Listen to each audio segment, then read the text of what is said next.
नमस्कार दोस्तों, मैं दिव्या आपका स्वागत करती हूं और अब हम कल के कंटेंट से आगे देखते हैं। आई होप आपको कल की वीडियो में सब समझ आ गया होगा। हमने बहुत सारे स्ट्रक्चर्स कल की वीडियो में लिए थे, जिसमें सबसे ज़्यादा इंपॉर्टेंट क्वेश्चन टैगिंग का था। उस पर बेस्ड क्वेश्चंस आपको आज दिख जाएंगे एंड आई होप आपने आगे के क्वेश्चंस ट्राई करके ज़रूर से देखे होंगे। देखिए दोस्तों, कल हमने 58 नंबर क्वेश्चन तक का लिया था और आज हम 51 से स्टार्ट कर रहे हैं। देखिए, sentence is starting from everyone.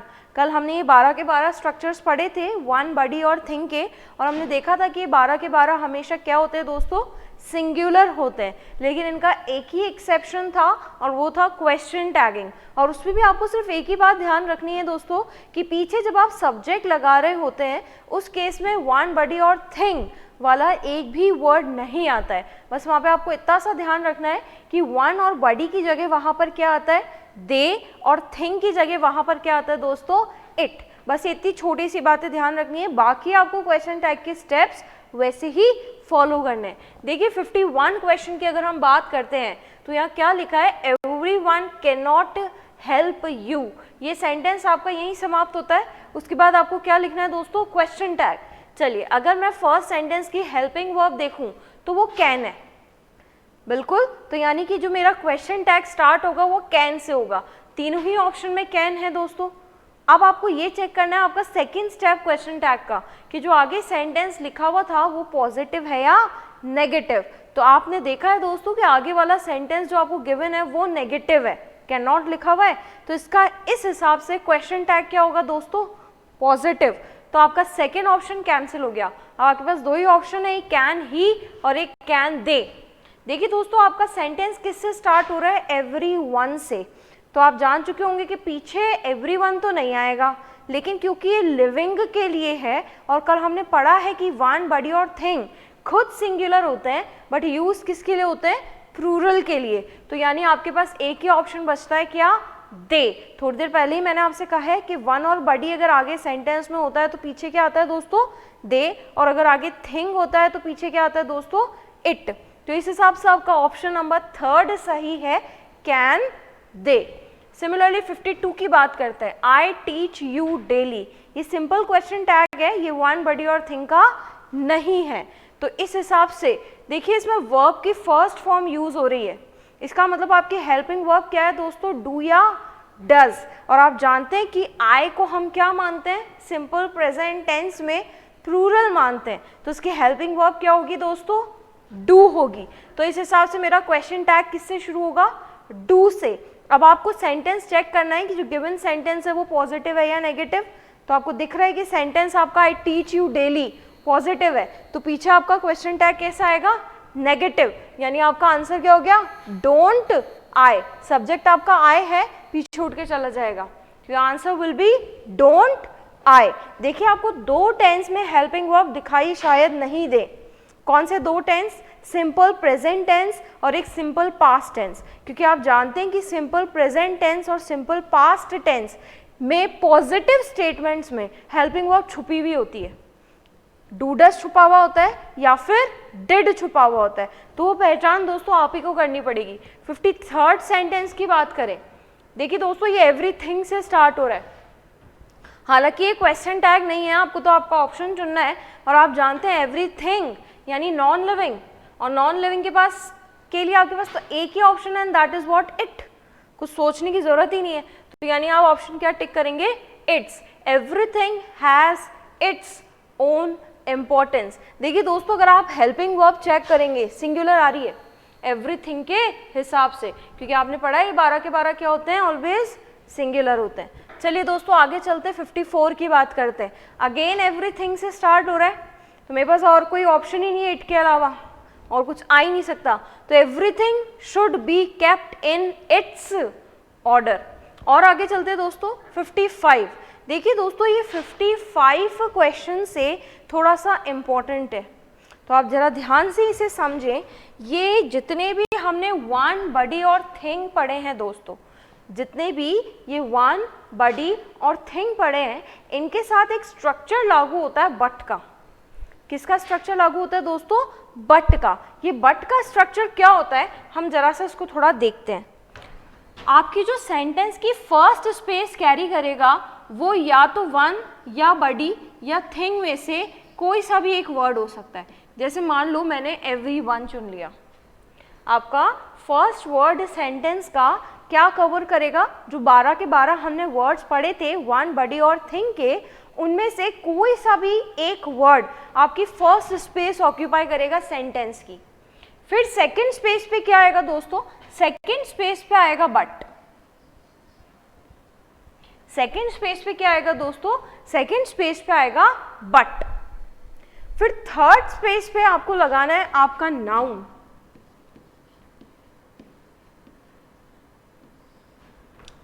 अब दिक्कत ये है कि आपको नाउन चुनना है।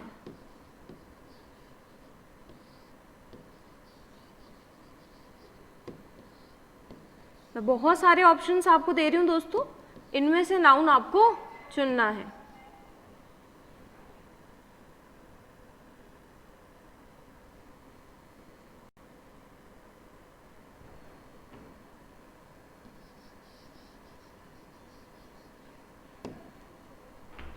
उसके बाद आपको लगानी है आपकी हेल्पिंग वर्ब, वो भी आपको चुननी है।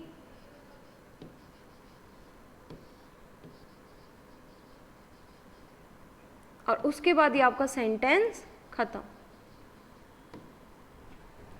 तो देखिए दोस्तों, ये सेंटेंस कुछ ऐसे बना है कि फर्स्ट स्पेस किसने ऑक्यूपाई की है? वन, बडी या थिंग में से किसी भी एक वर्ड ने।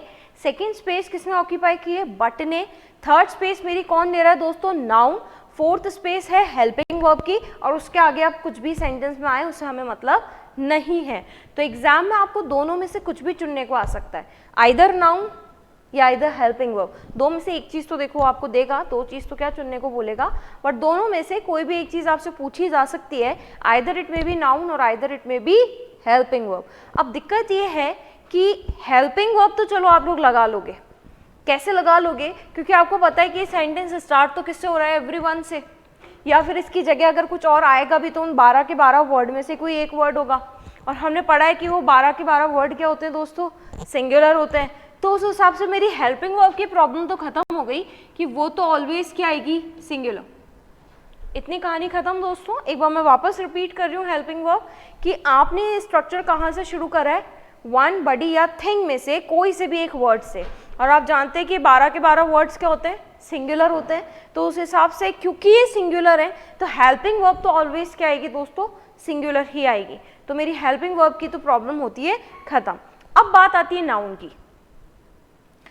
क्या दोस्तों इस सेंटेंस में हेल्पिंग वर्ब के ऊपर नाउन का फर्क पड़ रहा है क्या? ध्यान से आप लोग सोचें कि क्या इस सेंटेंस में हेल्पिंग वर्ब के ऊपर नाउन का फर्क पड़ रहा है? नहीं। मैंने अभी बिना नाउन को देखे ही हेल्पिंग वर्ब पुट अप कर दी है। क्यों? क्योंकि sentence is starting from either one, body और थिंग, राइट? तो यानी कि यहाँ पर मुझे नाउन से कोई फर्क नहीं पड़ रहा है। इट मीन्स कि मेरा नाउन, ध्यान से सुने, इट मीन्स कि मेरा नाउन सिंगुलर भी मुझे अलाउड है और प्लूरल भी मुझे अलाउड है। यानी मेरा नाउन एक वचन भी हो सकता है और मेरा नाउन बहुवचन भी हो सकता है, लेकिन ध्यान में बात क्या रखनी है कि वो प्लूरल नाउन होना भी चाहिए। मैं फिर कह रही हूँ, वो प्लूरल नाउन होना भी चाहिए। जैसे कि हम देखते हैं यहाँ पे बॉय, मैंने क्या कहा? आपको सिंगुलर भी अलाउड है और प्लूरल भी अलाउड है, यानी बॉय भी सही है। क्या बॉय का बॉयज होता है बहुवचन? बिल्कुल होता है। तो उस हिसाब से बॉयज भी सही है। क्या गर्ल सही है? बिल्कुल, सिंगुलर तो मुझे अलाउड है ही। और क्या गर्ल का प्लूरल गर्ल्स होता है? बिल्कुल होता है। तो यानी मुझे गर्ल्स भी अलाउड है। मैं नाउन को सिंगुलर प्लूरल दोनों सही क्यों मान रही हूँ दोस्तों? क्योंकि मेरे स्टेटमेंट में नाउन का कोई भी फर्क नहीं पड़ रहा है हेल्पिंग वर्ब के ऊपर। हेल्पिंग वर्ब ऑलरेडी मैंने सेट कर दिए singular. Why? Because my sentence is starting from one, body और थिंग। ओके, इसका एक एग्जाम्पल मैं आपको और लेके सिखा देती हूँ दोस्तों। ये आई होप आपको क्लियर हो गया होगा। अच्छा, एक आगे चलने से पहले हम इसकी हिंदी की भी बात कर लेते हैं, क्योंकि ये सेंटेंस थोड़ा अटपटा लग रहा है, सुना हुआ नहीं है हमारा। Everyone but boy was there, या everyone but boys was there, या everyone but girl was there, या everyone but girls was there. तो ये सेंटेंस है क्या? एवरीवन का मतलब होता है सब कुछ या सब, सब कुछ या सब। तो मैंने कहा सब, सब। देखिए सेंटेंस को आप पढ़ेंगे कैसे, एवरीवन वॉज देयर। मैं इस सेंटेंस को आपको रियलिटी में लिख के दिखाती हूँ कि ये सेंटेंस एक्चुअली था क्या और हमने उसे बना क्या दिया। ये सेंटेंस कुछ ऐसा था दोस्तों, एवरीवन, ये आपका सब्जेक्ट आ गया, इस सब्जेक्ट को आपकी इसकी खुद की हेल्पिंग वर्ब चाहिए, ये आपने हेल्पिंग लगाई, everyone was there, everyone was there, but उसके बाद आपका नाउन, मैं बॉय भी मान के चल रही हूँ और मैं बॉयज भी मान के चल रही हूँ, दोनों सही हैं। तो ये सेंटेंस कुछ ऐसा था, everyone was there but boy, या everyone was there but boys. लेकिन मैम ये तो हमें अभी भी समझ नहीं आया, बोलने में और सुनने में तो ये अभी भी अटपटा लग रहा है, इसकी हिंदी कैसे निकालेंगे आप? इतने की तो समझ में आ गई, एवरीवन वॉज देयर मतलब सब थे वहां पर, इतना तो समझ आ गया। लेकिन ये क्या है, बट बॉय या बट बॉयज?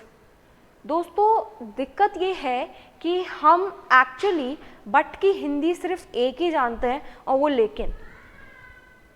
अब अगर आप इसे लेकिन से बोल के देखोगे तो ये तो बहुत अजीब लगेगा, सब थे वहां पर लेकिन लड़के, या सब थे वहां पर लेकिन लड़कों के, तो बहुत अजीब हो रहा है।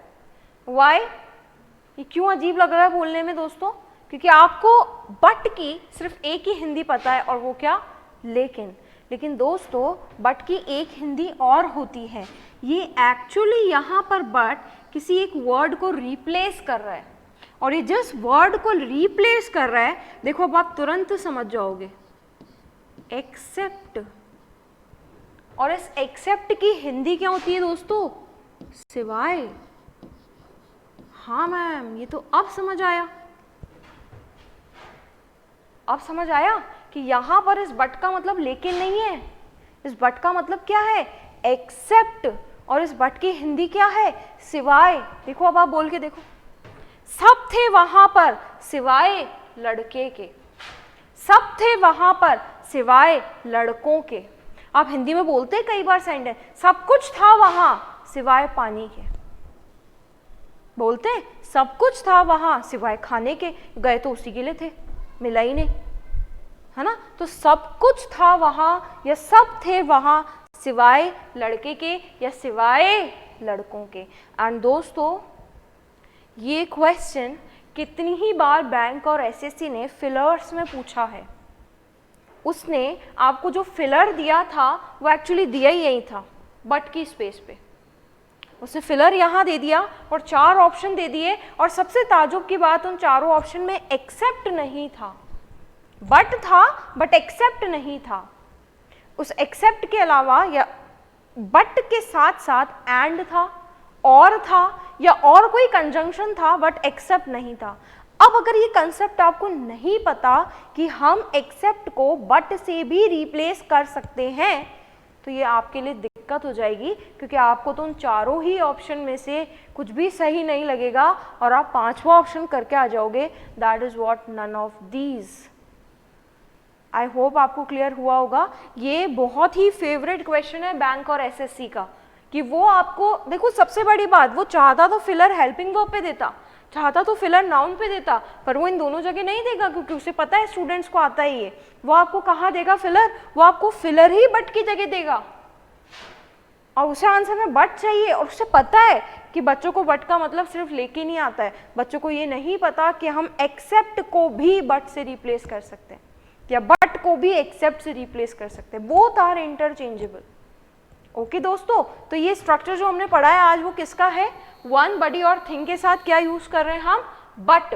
और ये स्ट्रक्चर को अगर मैं खोलूं तो ये कुछ ऐसा है, everyone was there but boy या बट बॉयज। नाउन का फर्क नहीं पड़ रहा है, तो हम वो सिंगुलर प्लूरल दोनों अलाउ कर रहे हैं, बशर्ते कि वो प्लूरल नाउन एग्जिस्ट होना चाहिए या वो सिंगुलर नाउन एग्जिस्ट होना चाहिए? एम आई क्लियर और not? I hope I am. आगे बढ़ते हैं दोस्तों, और इसका एक एग्जाम्पल मैं आपको और दूं, ठीक है? चलिए हम एक एग्जाम्पल से इसको थोड़ा सा और क्लियर कर समझते हैं। इस एग्जाम्पल को मैं रब कर रही हूं।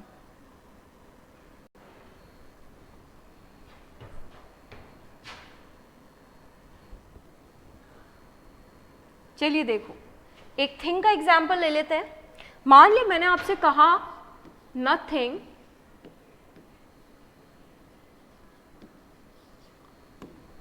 But sand, sands, water was या were there। इस सेंटेंस की शुरुआत मैंने कहाँ से की है दोस्तों? नथिंग से। क्या बोला है आपको? नथिंग बट सैंड, सैंड्स या वाटर, जो कि नाउन आपको चुनना है, और हेल्पिंग वर्ब आपको चुननी है वॉज या वर या there. I hope helping verb तो आप बिल्कुल आसानी से लगा देंगे, वॉज ही आएगा मैम, इसमें कोई जाहिर सी बात नहीं है, क्योंकि सेंटेंस किससे स्टार्ट किया आपने? नथिंग से। तो nothing but dash was there. अब बात कर लेते हैं नाउन की। दोस्तों सैंड का मतलब मिट्टी, बिल्कुल एग्जिस्ट करता है ये वर्ड, तो ये सैंड तो सही है।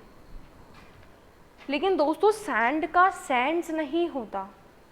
Y? Because sand is singular uncountable noun. ये एक ऐसा नाउन है जिसे आप काउंट नहीं कर सकते हो।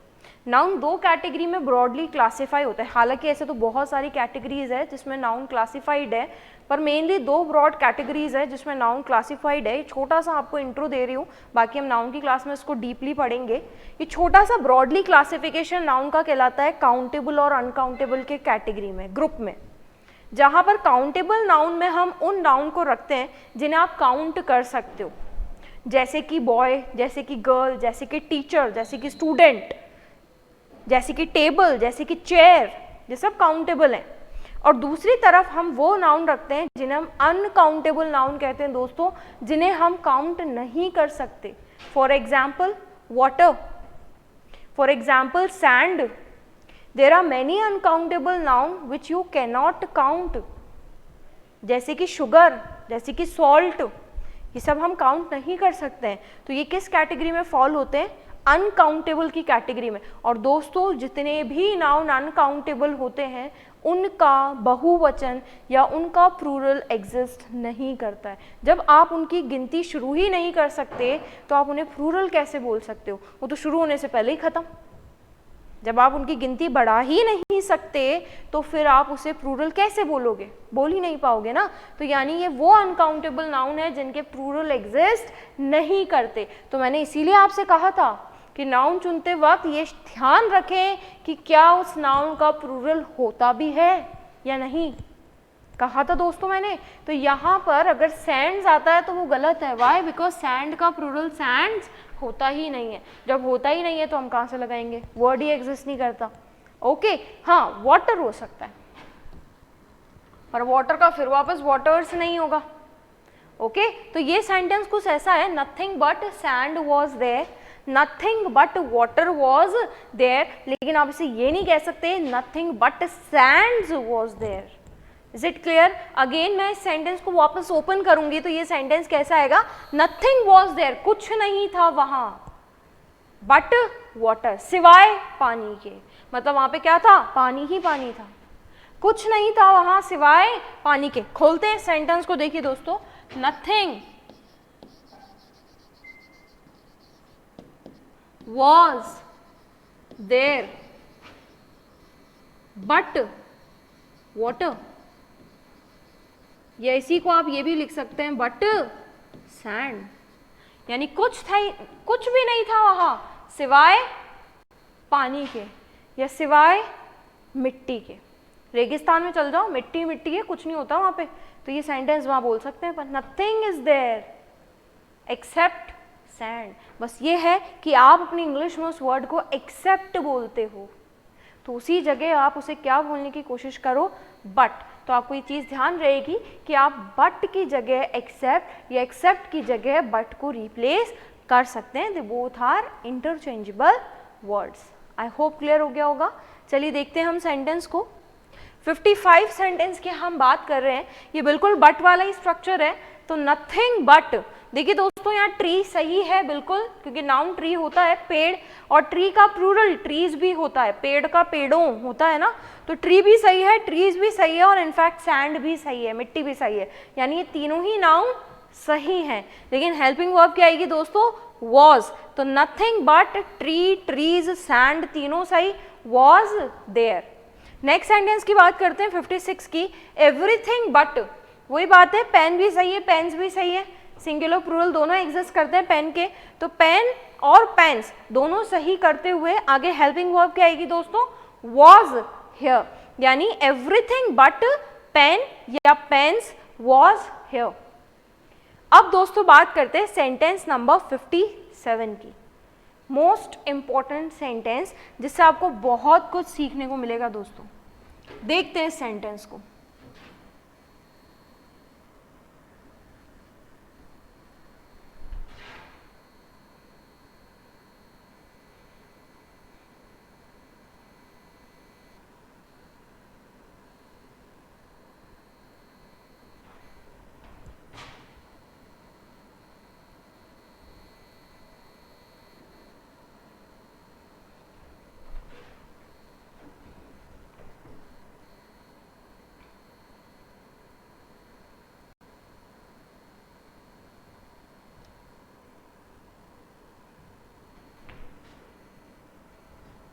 चलिए दोस्तों 57 से उस सेंटेंस को सीख लेते हैं। 57 थोड़ा सा स्किप आउट हो गया है, कोई बात नहीं, 57 से सीखते हैं। देखिए दोस्तों आपने इंग्लिश में दो चीज़ सीखी है, एक सीखा है सब्जेक्ट और एक सीखा है ऑब्जेक्ट। क्या सीखा है आपने दोस्तों? एक सब्जेक्ट और एक ऑब्जेक्ट। और आप बहुत अच्छे से जानते हैं कि वर्ब से पहले जो हम लिखते हैं वो सब्जेक्ट लिखते हैं, और वर्ब के बाद में जो हम लिखते हैं वो ऑब्जेक्ट लिखते हैं। राइट इतना आपको पता है कि वर्ब से पहले हम क्या लिखते हैं दोस्तों? सब्जेक्ट, और वर्ब के बाद में हम लोग क्या लिखते हैं? ऑब्जेक्ट। आपको इसी बात का ध्यान रखते हुए इस क्वेश्चन का आंसर देना है। क्वेश्चन मैं लिख रही हूँ जो कि आपका 57 क्वेश्चन था।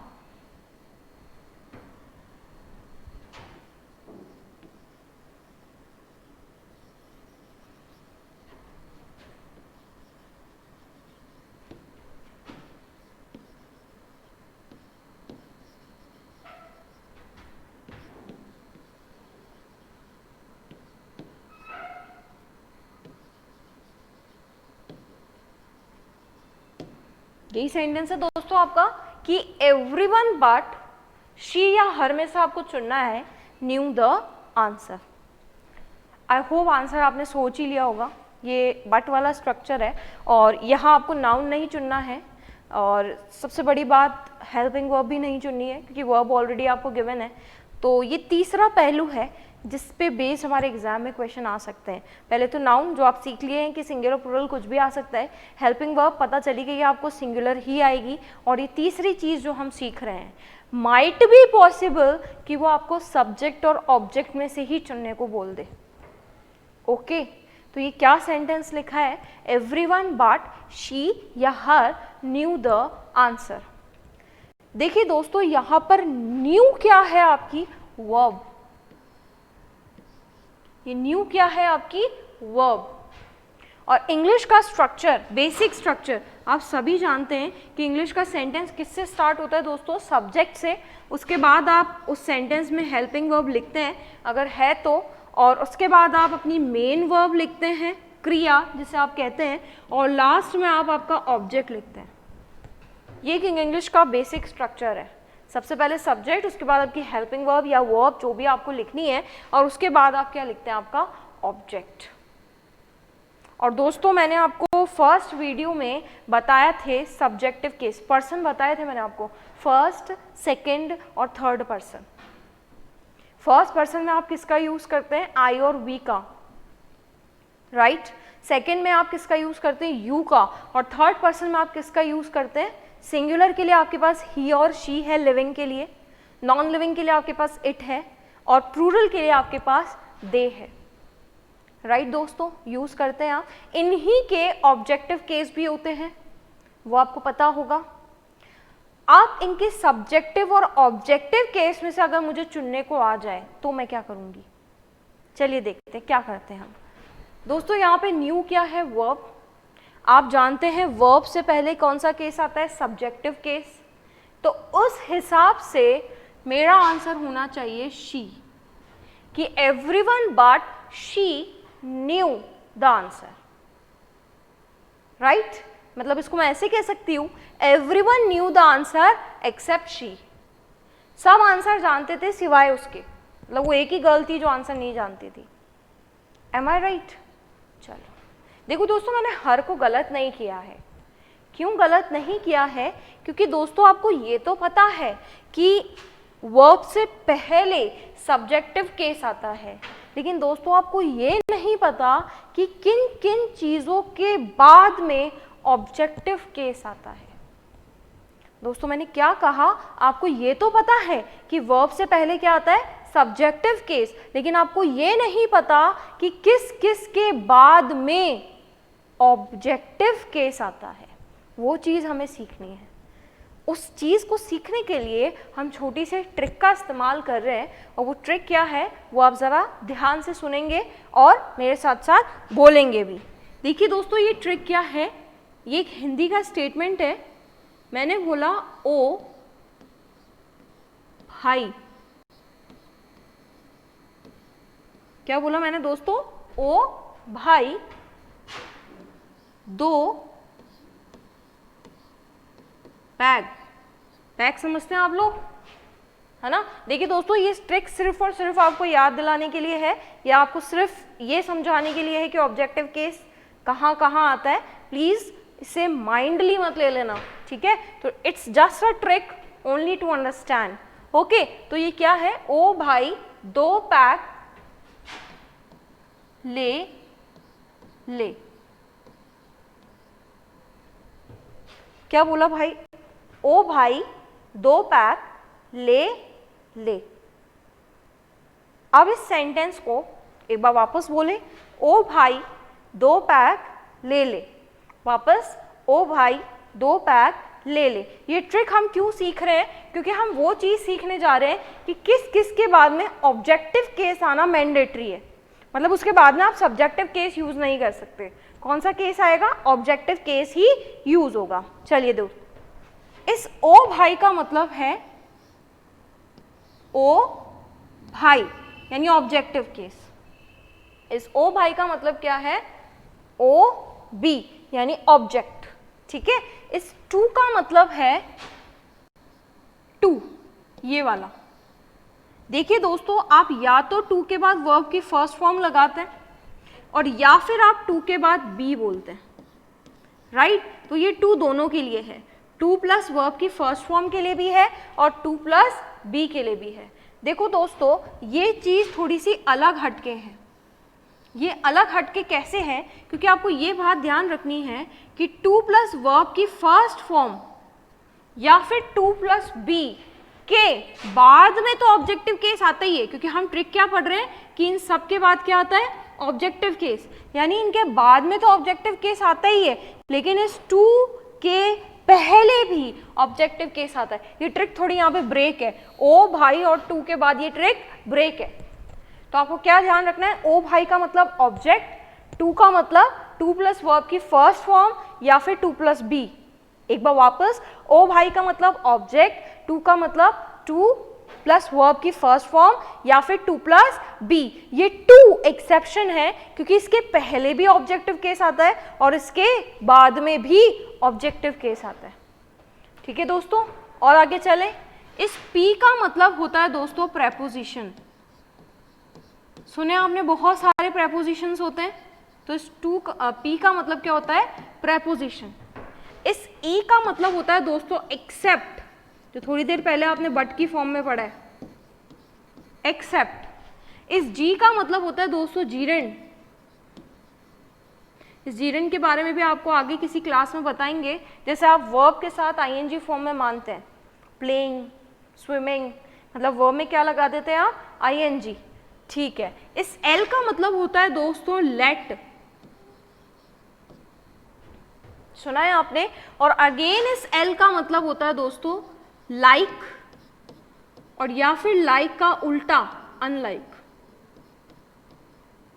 देखो दोस्तों, ये लाइक, अनलाइक और लेट ये तीनों वर्ब भी हैं, लेकिन ये बच्चों को एज अ वर्ब याद नहीं रहती हैं, इसलिए इसे ट्रिक में डाल दिया गया है। क्योंकि आप जानते हैं कि वर्ब के बाद कौन सा केस आता है, ऑब्जेक्टिव केस ही आता है। लेकिन ये ध्यान रख पाना कि लेट या लाइक और अनलाइक वर्ब भी है, ये थोड़ा सा मुश्किल था, तो मैंने इसे ट्रिक में ही डाल दिया है। दोस्तों ये ट्रिक क्या है, ओ भाई 2 पैक ले ले। इस ट्रिक को हम क्यों पढ़ रहे हैं, सिर्फ इसलिए कि ये जो वर्ड्स हम पढ़ रहे हैं इसके बाद में कौन सा केस आता है, ऑब्जेक्टिव केस आता है। इनके बाद हम कभी भी सब्जेक्टिव केस का इस्तेमाल नहीं करेंगे। दूसरी बात, यहाँ पर जो इम्पोर्टेंट आपको ध्यान रखना है वो टू। इस टू का एक्चुअली मतलब क्या है, टू प्लस वर्ब की फर्स्ट फॉर्म या फिर टू प्लस बी। इसे ध्यान क्यों रखना है, क्योंकि हम इससे पहले भी ऑब्जेक्टिव केस का यूज करते हैं और इसके बाद में भी ऑब्जेक्टिव केस का ही यूज करते हैं। पी का मतलब क्या होता है दोस्तों, प्रेपोजिशन। प्रेपोजिशन के बाद में भी हमेशा ऑब्जेक्टिव केस आता है। ई का मतलब एक्सेप्ट, उसके बाद में भी ऑब्जेक्टिव केस आता है। जी का मतलब जीरेंट, उसके बाद में भी ऑब्जेक्टिव केस आता है। फर्स्ट एल का मतलब लेट, वर्ब है, इसके बाद में भी ऑब्जेक्टिव केस आता है।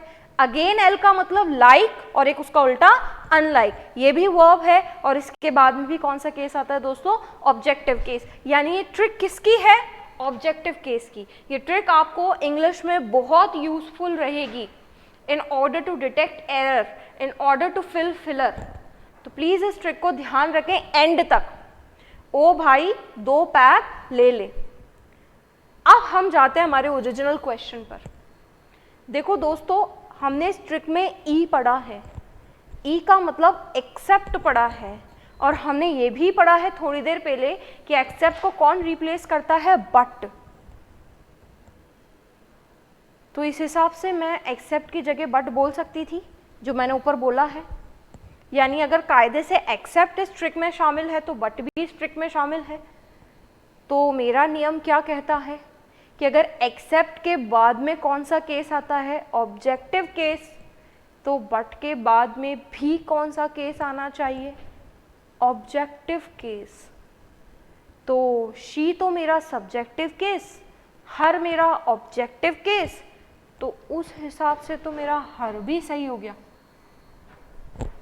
ये क्या प्रॉब्लम हो गई, शी को मैंने सही क्यों किया, क्योंकि उसके आगे मुझे वर्ब दे रखी है न्यू, और मैं जानती हूँ वर्ब से पहले कौन सा केस आता है दोस्तों, सब्जेक्टिव केस। तो ये वर्ब से पहले सब्जेक्टिव केस आता है, ये भी मुझे इंग्लिश का नियम कहता है, तो मैंने उस हिसाब से शी को सही कर दिया। लेकिन मुझे इंग्लिश का नियम एक और बात कहता है कि इन सब के बाद, ये जो ट्रिक हमने पढ़ी है, इन सब के बाद कौन सा केस आता है, ऑब्जेक्टिव केस, और उसमें एक्सेप्ट भी शामिल है। और ये भी पढ़ा है कि एक्सेप्ट किसको रिप्लेस कर रहा है, बट को। तो उस हिसाब से अगर मैं ये नियम लगाऊं तो हर भी सही है। क्वेश्चन ए की आंसर 2, ये कैसे मुमकिन है, और शी और हर दोनों ऑप्शन में मिलेंगे, दोनों आंसर तो मैं टिक ही नहीं कर सकती। देखो दोस्तों, हालांकि आपको जब हर बोल रहे होंगे ना तो आपको बोलने में भी अटपटा लगेगा, everyone but her new the answer. ये तो सही लग रहा है, everyone but she knew the answer, but everyone but her new the answer, ये कैसे पॉसिबल है। देखो दोस्तों, मैं आपको बता देती हूँ, एक प्रायोरिटी हम पहले पढ़ चुके हैं जेंडर वाइज, जो मैंने आपसे कहा था कि मेल और फीमेल में जब भी आप कंफ्यूजन हो या ऑप्शन में दोनों हो और आपको एक ही चुनना हो, तो you always give priority to which gender, male gender. Now today you are learning the second priority of case, subjective and objective case. Now here both the answers are correct. She is also correct and her is also correct. And both are available in your options. आपके option में दोनों हैं, she भी है और her भी है, और आपको एक ही चुनना है। तो दोस्तों आप ध्यान रखेंगे कि आप प्रायोरिटी हमेशा सब्जेक्ट को देंगे, she। मैंने गलत दोनों नहीं बोले हैं, मैंने कहा है शी भी सही है और हर भी सही है, क्योंकि दोनों के दोनों ग्रामर का रूल फॉलो कर रहे हैं। लेकिन अगर मुझे एक ही, देखो ऑप्शन में अगर हरी होगा तो फिर आपके पास और कोई ऑप्शन नहीं, आप हर टिक करके आएंगे, या फिर ऑप्शन में अगर शी होगा तो भी कोई प्रॉब्लम नहीं है। पर प्रॉब्लम कब अराइज होगी कि मेरे ऑप्शन में सब्जेक्ट भी हो और ऑब्जेक्ट भी हो, यानी शी भी हो हर भी हो। तो मैंने क्या करना है, तो मुझे सब्जेक्टिव केस यानी शी को प्रायोरिटी देनी है। Is it clear? श्योर? ये ट्रिक समझ आई? क्या है ये ट्रिक? ओ भाई 2 पैक ले ले। ओ भाई मतलब ऑब्जेक्ट, 2 मतलब 2 प्लस वर्ब की फर्स्ट फॉर्म या 2 प्लस बी। ये एक्सेप्शन क्यों ध्यान रखना है? क्योंकि इस 2 के पहले भी ऑब्जेक्ट आता है और इस 2 के बाद में भी ऑब्जेक्टिव केस आता है। P stands for prepositions, E stands for except, but भी यहीं शामिल है, G stands for gerund, again L stands for let and again L stands for like and unlike. Shall we proceed? Okay, now we come to our next question, that is what question number 58. यहाँ से आपको और अच्छे से trick clear होगी। देखिए दोस्तों, यहाँ everyone was there, नहीं लगता आपको ये सेंटेंस खुल के दे रखा है इसने, है ना? ये ऐसे ही दे देता तो मुझे इतनी दिक्कत ही नहीं होती ना, लेकिन नहीं, ये स्ट्रक्चर भी पॉसिबल है और ये स्ट्रक्चर भी पॉसिबल है। तो everyone was there, देखिए आप हेल्पिंग वर्ब इसने सिंगुलर लगाई है, तो यानी मेरी हेल्पिंग वर्ब की टेंशन तो खत्म। अब बट के बाद मुझे चुनना है, अगेन मुझे नाउन नहीं चुनना और अगेन मुझे वर्ब नहीं चुननी, मतलब हेल्पिंग वर्ब नहीं चुननी। फिर वापस मेरे को कहाँ फंसा दिया इसने? केस में, सब्जेक्टिव केस और ऑब्जेक्टिव केस में फंसा दिया। लेकिन दोस्तों यहाँ पर आप बहुत आसानी से निकल जाओगे। देखो कैसे निकल, यहाँ आप इसलिए फंसे क्योंकि जहाँ आपने सब्जेक्ट या ऑब्जेक्ट लगाया ना, उससे पहले तो इसने आपको प्रेपोजिशन एक्सेप्ट दे दिया और उसके बाद में इसने आपको वर्ब दे दी और बीच में आपको बीच मझधार में लटका दिया, इससे दोनों ऑप्शन सही हो गए। लेकिन यहाँ इसने आपको बचा दिया। देखिए कैसे दोस्तों, इस सेंटेंस में मेन वर्ब नहीं है, लेकिन जब मेन वर्ब नहीं होती तब हम हेल्पिंग वर्ब को मेन वर्ब की तरह ट्रीट करते हैं। तो यहाँ पर उस हिसाब से मेरी मेन वर्ब क्या हो गई? वॉज। अब आप इस स्ट्रक्चर को देखो, अब आप मुझे ये बताओ, वर्ब के बाद में सब्जेक्ट आता है, ऑब्जेक्ट आता है? ऑब्जेक्ट आता है। अब आप मुझे बताओ, आई और मी में से ऑब्जेक्ट कौन है? मी ऑब्जेक्ट है, आई मेरा सब्जेक्ट है। आई का सब्जेक्ट क्या होता, आई का ऑब्जेक्ट क्या होता है दोस्तों? मी। तो उस हिसाब से मेरा ऑब्जेक्ट सही हो गया मी, ठीक है। लेकिन अब मुझे बट भी दिख रहा है और ये बट किसको रिप्लेस कर रहा है? एक्सेप्ट को। अब ये ट्रिक हमने क्यों पढ़ी थी कि इनके बाद में कौन सा केस आता है? Objective case. तो मैं फिर बच गई क्योंकि इस बट के बाद अगेन क्या आएगा? ऑब्जेक्टिव केस, और वो भी क्या है? मी। यानी मैं वर्ब को देखूं तो भी मी आ रहा है और मैं बट को देखूं तो भी मी आ रहा है। मैं बच गई दोस्तों। मैं यहाँ इसलिए बच गई क्योंकि ये दोनों ही चीज, वर्ब और बट, मेरे चुनने से पहले ही आ गए। अगर ये फिर मुझे इन दोनों के बीच में फंसा देता ना, तो आई भी सही हो जाता और मी भी सही हो जाता, लेकिन मैं बच गई। कौन सा केस आएगा? मी आएगा। दोनों से आप लगा करके देख लो, ठीक है। और आगे बढ़े। आई होप आपको ये सेंटेंस क्लियर हो गया होगा। देखिए दोस्तों, 57, 58 इंपॉर्टेंट क्वेश्चन है। यहाँ से एग्जाम में लगातार सवाल आए जा रहे हैं, हर बार कोई ना कोई फिलर या एरर स्पॉटिंग यहाँ से आती ही है, ठीक है दोस्तों। तो प्लीज़ इसे थोड़ा सा ध्यान से वर्कआउट करें इस पे। 59 की बात करते हैं। अगेन ये आपका क्वेश्चन टैगिंग है, आप आंसर निकाल लोगे। एवरीथिंग लुक्स ब्यूटीफुल, श्योर है पीछे 80 आएगा, तो बाकी ऑप्शन देखने की जरूरत ही नहीं है। दे और देखो दोस्तों, मैं आपको एक चीज़ और कहना चाहूँगी। मोस्टली जब आप फिलर के क्वेश्चंस करते हैं इंग्लिश में, और ये इंग्लिश में ही नहीं, ये मैथ्स में भी एप्लीकेबल है और ये जीके में भी एप्लीकेबल है, आपको मैक्सिमम क्वेश्चंस के आंसर है ना, अगर एग्जैक्टली नहीं पता है तो आप एलिमिनेशन मेथड से सॉल्व करा करो। मेरे पास ये 4 ऑप्शन है, इनमें से ये हो नहीं सकता, ये हो नहीं सकता, अब इन दोनों में से कोई एक होगा। अब आपको वर्कआउट इन दोनों पर ही करना है। सारे नियम, सारे कानून, जितनी भी मैथ्स आती है, जितनी भी इंग्लिश आती है, सब इन 2 पे लगा दो। एलिमिनेशन मेथड जितना फ्रूटफुल आपके लिए कंपटीशन एग्जाम्स में रहेगा ना, उतना और कोई मेथड नहीं रहता है। ये मेरा पर्सनल एक्सपीरियंस है। चलिए फिलहाल हम यहाँ आते हैं। देखो, अगर मैं इसे एलिमिनेशन मेथड से सॉल्व करूँ तो मैं जानती हूँ थिंक के लिए पीछे इट आना कंपलसरी है, और मेरे पास ऑप्शन ही 2 हैं, या तो दे या इट। अब मैं दे वाला ऑप्शन देखूंगी क्या? मुझे वो 3 स्टेप फॉलो करने की ज़रूरत है? नहीं, मैं डायरेक्ट मेरा आंसर लिखूंगी। Why? Because I have to save time in examination centre. तो आपको एग्जामिनेशन सेंटर पे क्योंकि टाइम सेव करना है, तो आप इन ट्रिक्स का, छोटी छोटी ट्रिक्स का ध्यान रखें कि आप एलिमिनेशन मेथड से तुरंत आंसर निकालें, ठीक है। नेक्स्ट पे चलते हैं। Neither he nor I. देखिए दोस्तों, हमने स्ट्रक्चर पढ़े थे नीदर का। आइदर का, नॉट ओनली का, ये उसी स्ट्रक्चर पे बेस्ड है। नाइदर का स्ट्रक्चर है, नाइदर का जोड़ीदार कौन होता है, नॉर होता है। हमने पढ़ा था स्ट्रक्चर में हेल्पिंग वर्ब किसके अकॉर्डिंग आती है, नजदीक वाले के अकॉर्डिंग। कहाँ से नजदीक, जहां फिलर आपको फिल करना है वहां से नजदीक। तो यहाँ फिलर ये रहा जो मुझे फिल करना है, क्या इसके राइट हैंड साइड में जाना है या लेफ्ट हैंड साइड में, दिख रहा होगा आपको लेफ्ट हैंड साइड में जाना है। जैसे ही आपने लेफ्ट हैंड साइड में चलना शुरू किया, आपको भिड़ते ही आई दिख गया, दिख गया, तो मैं ही तक पहुंचूंगी क्या, नहीं, मुझे सबसे पहले मेरा मिल गया आई, और आप जानते हैं आई के साथ क्या आएगा, एम। देखो दोस्तों, अगर आपने इस ट्रिक को ध्यान नहीं रखा नजदीक वाले के अकॉर्डिंग, तो आप डेफिनेटली यहाँ ही को देख के इस करके आते, बिल्कुल करके आते, ठीक है। तो आप किसको टिक करेंगे, आई के according, I am guilty. Similarly next देखते हैं 61, ये फिर वापस से हमारा स्ट्रक्चर है नाइदर और नॉर का। जहां फिलर मुझे फिल करना है वहां से फिर मुझे लेफ्ट में चलना है। सबसे पहले मैं दे से टकराऊंगी, दे मेरा प्लूरल है तो उस हिसाब से मेरा आंसर क्या हो गया, आर। सिमिलरली 62 देखते हैं, आइदर द फादर और हिज सन्स। अब ये आइदर और का स्ट्रक्चर आ गया, आइदर और के स्ट्रक्चर में फिर वापस मुझे फिलर जहाँ फिल करना है उससे मैं फिर लेफ्ट हैंड साइड पे चलूंगी। लेफ्ट हैंड साइड पे मुझे तुरंत क्या दिख गया, हिज सन्स, और हिज सन्स प्लूरल है, क्या आएगा, वर। नेक्स्ट चलते हैं 63 की बात करते हैं। देखिए दोस्तों 63 में आपको सबसे पहले ही फिलर फिल करना है। अब फिलर से लेफ्ट में तो कुछ है ही नहीं, तो कहाँ चलूंगी, राइट में ही चलूंगी। राइट में मैं जैसे ही चली तो मुझे सबसे पहले फादर, सन्स तक थोड़ा ना पहुंचना है, मैंने क्या कहा था, नजदीक वाले के अकॉर्डिंग, जो सबसे पहले पड़ जाए, जिससे आप सबसे पहले टकरा जाओ। तो आप सबसे पहले किससे टकराए, फादर से। फादर सिंगुलर है या प्लूरल, सिंगुलर है, तो क्या आएगा, was either the father or his sons punished। Is it clear?